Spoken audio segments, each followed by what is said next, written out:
అంబటి రాంబాబు కులాన్ని అడ్డుపెట్టుకుని రాజకీయం చేస్తున్నారు. వైసీపీ అంబటి రాంబాబును పావుగా వాడుకుంటుంది. అతనే రెచ్చగొట్టి అతనే బూతులు తిట్టారు. కల్తీ నెయ్యి విషయాన్ని డైవర్ట్ చేస్తున్నారు.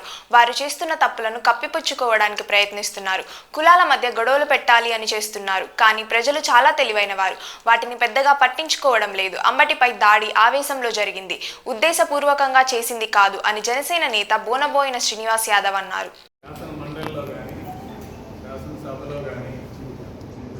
కార్యక్రమాలు ఆ రోజు ఏ పార్టీకి సంబంధించిన స్ట్రాటజీ ఆ పార్టీ నిర్ధారించుకుంటుంది. ఇది అందరికీ తెలిసిన సంగతి. రేపు ప్రభుత్వంలో ఉన్న వారంటే ఏ బిల్లులు పెట్టాలి, ఏం చర్చించాలి, ఏ రకమైన ప్రశ్నోత్తరాలకు సమాధానాలు సిద్ధపడాలి, ఇటువంటివన్నీ ఉంటుంది. అదేవిధంగా ప్రతిపక్షం అయితే దీనిలో ఏ ప్రభుత్వానికి వ్యతిరేకమైన అంశాలు, ప్రజలు ఎదుర్కొంటున్న అంశాలని చర్చించడానికి సమయం వాళ్ళకి ఎంత ఉంది, దాని మీద వాళ్ళు ఎలా పోరాటం చేయాలనే అంశాలను చర్చిస్తారు. అంటే ప్రతి పార్టీ ఆ పార్టీకి చెందిన స్ట్రాటజీని అడాప్ట్ చేసుకుంటుంది. రేపు ఏం చేయాలనే అంశం ముందుగా నిర్ణయించబడుతుంది. దీన్ని బట్టి మనం ఆలోచిస్తే నిన్న శాసన మండలిలో జరిగిన అంశాన్ని గురించి ఒకసారి ప్రస్తావిద్దాం. శాసనసభలో 11 మంది సభ్యులు గెలిపించినా కూడా మేము రాము, మేము పాల్గొనము, ప్రజా సంస్థలు మాకు పట్టవు అనే స్ట్రాటజీని మేము తీసుకున్నాం. శాసన మండలికి సంబంధించి ఏ రోజుకి ఆ రోజు స్ట్రాటజీలో భాగంగా వెంకటేశ్వర స్వామిని అపవిత్రం చేయాలనే లక్ష్యాన్ని మీరు ముందే నిర్ణయించుకున్నట్టుగా భావిస్తున్నారు. ఎందుకంటే ఈ స్ట్రాటజీలో పాత్ర వెంకటేశ్వర స్వామి పటాలు తీసుకొచ్చేటప్పుడు మరి చెప్పులు షూస్ ధరించి రావడం, మీ నిరసన అయిపోయిన తర్వాత ఆయన అక్కడ పడేసి వెళ్ళిపోవడం.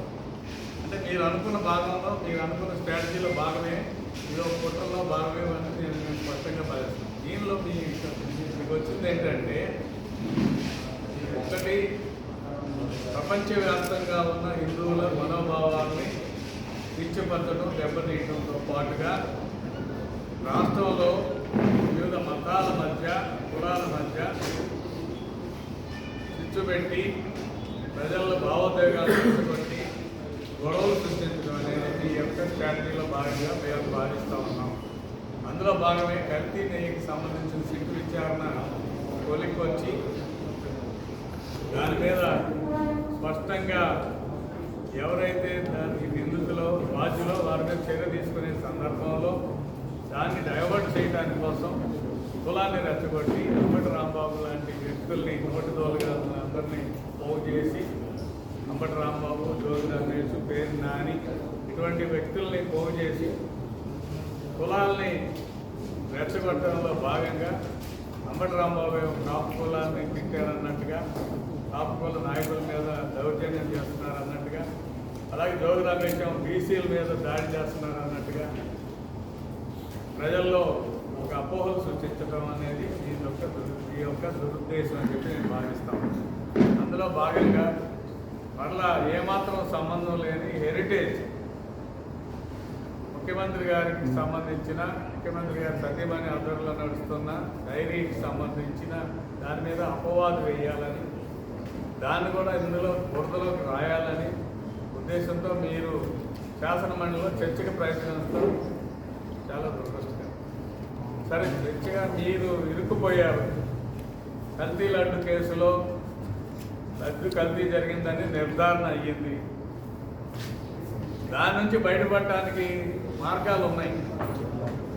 ఆధ్వర్యంలో జరిగిన టీటీడీ చైర్మన్ కానీ, ఆ పాలకవర్గం కానీ, లేదా ప్రభుత్వం కానీ మేము పొరపాటు చేశాం క్షమించమని చెప్పిన వాతావరణం లేకపోగా, ప్రాయశ్చిత్తం చేసుకోకపోగా ఎదురుదాడికి ప్రయత్నించడం అనేది చాలా దురదృష్టకరం. దీన్ని రాష్ట్ర ప్రజలు గమనించాలని కోరుకుంటున్నాను.